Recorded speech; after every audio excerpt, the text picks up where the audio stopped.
Интересно растение, близо 270 милиона години съществува от епохата на динозаврите. И при Много разкопка на интересно. динозаври намират отпечатъци от листа и клонки на гинко. Така? Като... Моля? Не съм пили чай такъв. Чай, да. Значи хората в България събират, защото го има почти във всеки град. И то не е по едно, по много дървета.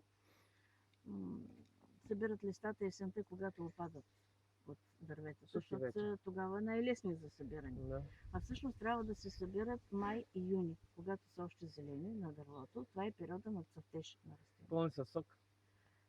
По-сочни са тогава, кисели и слабо горчиви.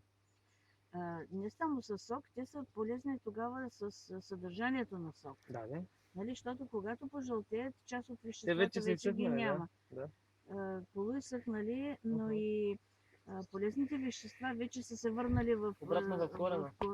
Стебло, корен, клонки, нали, за да ги изхвърли растението. То затова ги изхвърли, те не му трябват повече. И на пролет, като излязат новите, всичко отива в тях. Май и юни е периода на събиране. Тук са наричали на нещо. Не, нищо не реши. Значи, през тези милиони години, нали, на много места на планетата е имало явно гинко, но един единствен вид от един единствен род.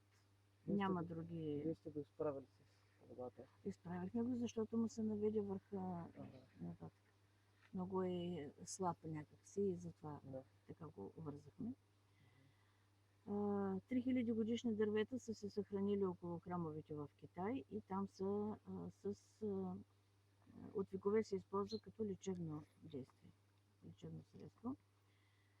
От Китай е пренесено в цяла Източна Азия и оттам в Европа. И в края на Втората световна война, когато избухват атомните бомби в Хирошима и в Нагасаки, гинко билоба оцелява без да мутира, без да се повреди. И тогава в Западна Европа почва да правят изследвания за лечебните качества на растението. Това пък са комари. Така, като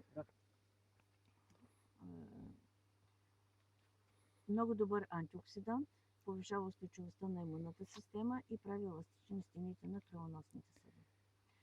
Оттам по-добро кръвоснабдяването. Хубаво е за този, който има нужда, защото не е панацея, не е просто толкова безобидно, просто и не трябва да се прекарява, да кажем, всеки ден непрекъснато само това да се пие. А то какво е? Трябва да се сменя.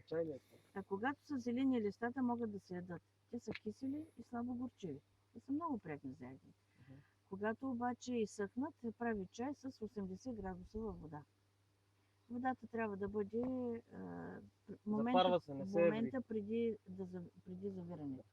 Това значи 80 градуса, а с едрите мехурчета, когато. Това е момента преди завирането. Така, запарката е като залеете с водата, поставите отгоре капачка, чинийка някаква, да задържа парата, нали, да се остане вътре. Изливате това, което по чинийката се отседи като капчици, обратно в чашката трябва да се излее. Това е важно, не? Това е най-ценно фактически. Даже с нещичко го оберете, пак да се падне вътре, да не остане нищо ценно. И се изпивате, може да изядете и листенците след това. Успокоили са малко сега? Да. Веднага, нали знам? Тези двете неща със сигурност помагат. Така. Нормално. Който не е алергичен, той не знае за какво става дума. Така. Стига до 40 метра височина и издържа до минус 40 градуса температура. Цъфти след 30-та година. Така че листа могат да се съберат и от нецъфтящи растения, защото 30 години едва ли ще чака някой.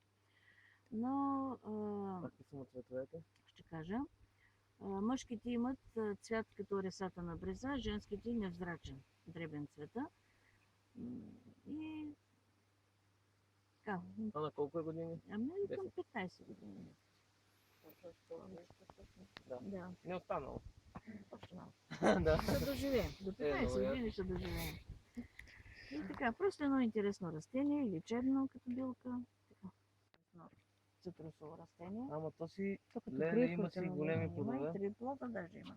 Толкова малко растение, толкова огромен плод. Виж, не е малко, как ще е малко. Малко изглежда за такъв Аха. голям плод. Около 26 разновидности Това цитрусови по него растения. как се отглежда, аз много имам желание да отгледам някакво такова цитрусово растение. Ама да не е лимон. Върху лимон да се присъдят, за да те са хубави подложки. И оттам вече в горната част си остава културния вид, а долу е основата, корените на дивото. Просто трябва да намерите. Няма клонче, което да го посадиш или